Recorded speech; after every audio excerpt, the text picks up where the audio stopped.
जय हिंद दोस्तों। तो इस सवाल में 7 वस्तुएं खरीदने पर 2 वस्तुएं मुफ्त मिलती हैं। तो छूट प्रतिशत में ज्ञात करनी है, ठीक है। तो अगर हम ये बात करें कि वस्तुएं कितनी हैं 7 और छूट कितने मिल रही 2, तो दुकानदार के पास ओवरऑल कितनी वस्तुएं थी 2 और 7। तो यानी कि दुकानदार के पास 9 वस्तुएं थीं और लेकिन उसको प्राइस कितना मिल रहा है 7 वस्तुओं का। यानी कि मार्केट प्राइस उसका हो गया 9 और सेलिंग प्राइस हो गया उसका 7। मतलब कि 7 वस्तुएं तो थीं दुकानदार के पास, लेकिन उसको 9 वस्तुएं तो थीं दुकानदार के पास, लेकिन उसको 7 वस्तुओं का ही मूल्य मिला। तो उसने डिस्काउंट कितने का दिया 2 का। 2 वस्तुओं का डिस्काउंट दिया कितने पर 9 पर। अब इसका परसेंट निकालना है तो 100 से मल्टीप्लाई कर दो और 1/9 इंटू 100 की वैल्यू होती है 11/1/9।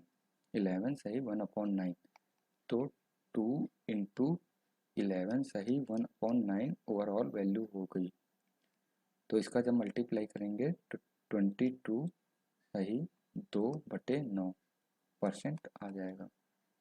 तो ये वाला आंसर सही है, ठीक है। अब इसके बाद देखो, इसमें क्या है कि 5 वस्तुएं हैं और 3 वस्तुएं मुफ्त मिलती हैं।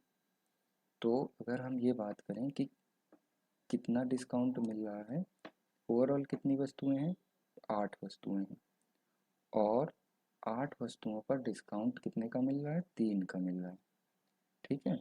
यानी कि दुकानदार 8 रुपए की चीज़ को 3 रुपए में बेच रहा है, ठीक। तो डिस्काउंट 3/8 हो जाएगा इंटू 100% निकालने के लिए, और 1/8 इंटू 100 इक्वल टू होता है 12.5%, ठीक। तो इसमें इधर कितना हो जाएगा 1/8 इंटू 100 की वैल्यू हो जाएगी 12.5%। तो इसका इसको जब हम लोग मल्टीप्लाई करेंगे 3 से, तो 12 तिहाई कितना होता है 36, और 3 का जब मल्टीप्लाई 25 से करेंगे तो हो जाएगा 75। दो संख्या के आगे जीरो लगाए तो यहाँ पे जीरो, दो संख्या के आगे दशमलव लगाए तो दो संख्या के आगे दशमलव लगा दें, ठीक है। इतने परसेंट हमारा हो गया, तो ये वाला आंसर हमारा सही हो गया। अब यहाँ पर क्या है कि 10 रुपये 10% की 2 क्रमिक छूट देने पर कितने परसेंट की छूट के बराबर है। मतलब कि अगर दुकानदार 10% की छूट देता है और फिर 10% की छूट देता है तो वो किसके बराबर होगी।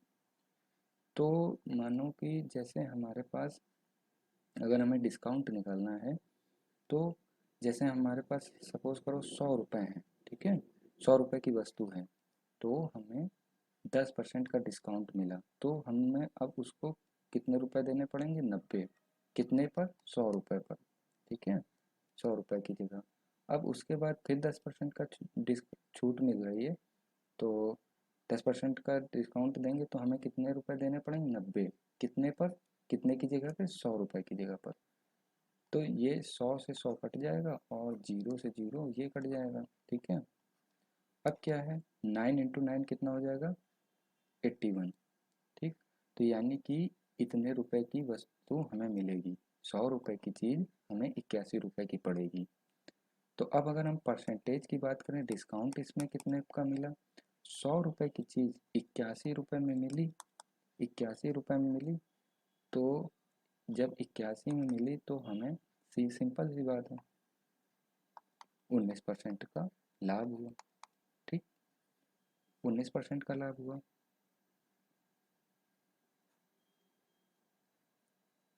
ठीक है। लाभ मतलब छूट, ओवरऑल छूट मिली हमें इतने रुपए की, उतने परसेंट की, तो 19% ये हो गया, ठीक। अब इसी को अगर हम दूसरे मेथड से करें, तो दूसरा मेथड देखो,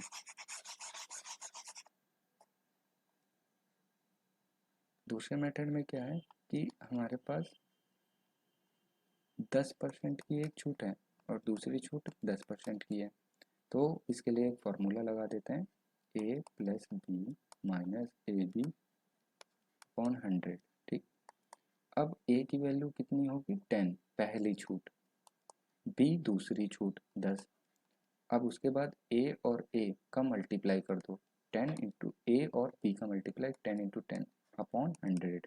ठीक है, अब इसको सॉल्व कर लो, कितना आ जाएगा 10 और 10 कितना हो जाएगा 20, और 10 और 10 को मुझे मल्टीप्लाई करके इसको पूरा पूरा ही कैंसिल हो जाएगा, कितना आएगा इधर से 1, 20 माइनस 1 कितना हो जाएगा 19।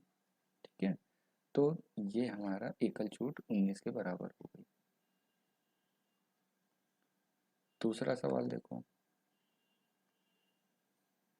अब इस क्वेश्चन में क्या है कि 25% की छूट है, कितनी, दो छूटें हैं, और इसमें भी एक छूट देने के बराबर पूछ रहा है, यानी कि हमें पहली छूट भी 25% की मिली है और दूसरी छूट भी 25% की मिली है। ठीक है, तो फॉर्मूला सेम ही रहेगा, a plus B minus A B.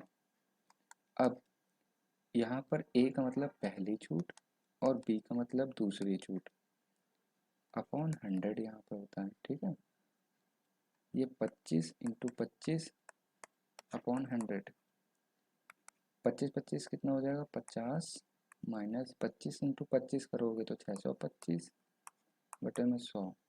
जब इसको सॉल्व करोगे तो 50 माइनस 6.25, और देखो 50 में से जब आप 6.25 को उसमें घटाओगे तो 75 यहाँ से आ जाएगा, 43 इधर से आ जाएगा, तो 43.75%, 43.75%। ठीक है, इतने परसेंट के बराबर होगी एकल छूट। नेक्स्ट क्वेश्चन देखो,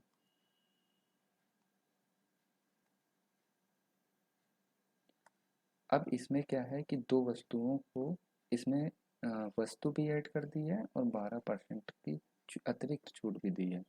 मतलब ये कह रहा है क्वेश्चन कि एक दुकानदार है, वो 11 वस्तुएं खरीदने पर 3 वस्तुएं मुफ्त देता है और उसके बाद 12.5% की अतिरिक्त छूट देता है। तो जो हमारी ओवरऑल छूट होगी वो कितनी होगी, एकल छूट प्रभावी होगी, इसका ये मतलब है। तो कहने का मतलब ये है कि अगर जैसे मैंने पहला क्वेश्चन कराया था तो उसमें मैंने मार्केट प्राइस और सेलिंग प्राइस के बेस पे कराया था। देखो मार्केट प्राइस यानी कि 11 वस्तुएं हैं और 3 की छूट दे रहा है, तो ओवरऑल कितनी वस्तुएं हो गई 14। लेकिन जब ये 14 वस्तुएं हैं तो ये तो दुकानदार के पास हैं अवेलेबल, लेकिन उन 14 वस्तुओं में से उसको पैसे कितने के मिल रहे हैं 13 वस्तुओं के, तो इसलिए 11 वस्तुओं के, तो ये जो 11 वस्तुएं हैं इनका आ, दुकानदार को पैसा मिल रहा है, इस वजह से ये 11 सेलिंग प्राइस हो गया। ठीक, अब देखो दूसरी बात क्या लिखी है 12.5%, तो 12.5% का मतलब क्या होता है 1/8, यानी कि 8 रुपए की चीज 1 रुपए की मिली है, 8 रुपए की चीज 1 रुपए की छूट देने पर कितने की हो गई, 12.5% की छूट मिली है, इसका मतलब 8 रुपए की चीज 1 रुपए की छूट, 8 रुपए की चीज पर 1 रुपए की छूट मिली है, तो वस्तु कितने की मिली होगी 7 रुपए की। अब ओवरऑल इसका निकाल लो तो 7 सात एकम 7, 7 दूनी 14, ये कट गया। अब हो गया 6, 2/16 इधर से, और 11 एकम 11, यानी कि 16 रुपए की चीज़ 11 रुपए की मिली है। तो कितने का डिस्काउंट मिला 16 रुपए पर 11, तो यानी 5 रुपए का डिस्काउंट मिला, कितने पर 16 पर, इंटू 100। अब देखो 1/16 इंटू 100 की वैल्यू कितनी होती है, 1/16 इंटू 100 की वैल्यू होती है 6.5%, 6.25%। ठीक है, अब उसमें 5 का मल्टीप्लाई कर दो 6.25 इक्वल टू 6 पंचे कितना होता है 30, और प्लस 5 का जब इससे आप मल्टीप्लाई करोगे 25 से तो हो जाएगा 1.25, इन दोनों को जोड़ दो तो 31.25 आ जाएगा, इतने परसेंट यानी कि option number B, B for Baahubali, सही करेक्ट ऑप्शन। नेक्स्ट क्वेश्चन देखो।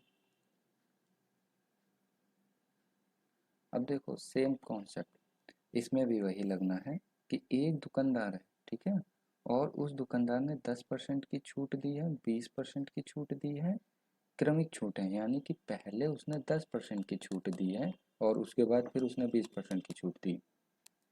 अब वस्तु को उसने बेच दिया छूट देने के बाद, तो कुल छूट प्रतिशत का पता लगाइए, यानी कि उस दुकानदार ने कितनी छूट दी है।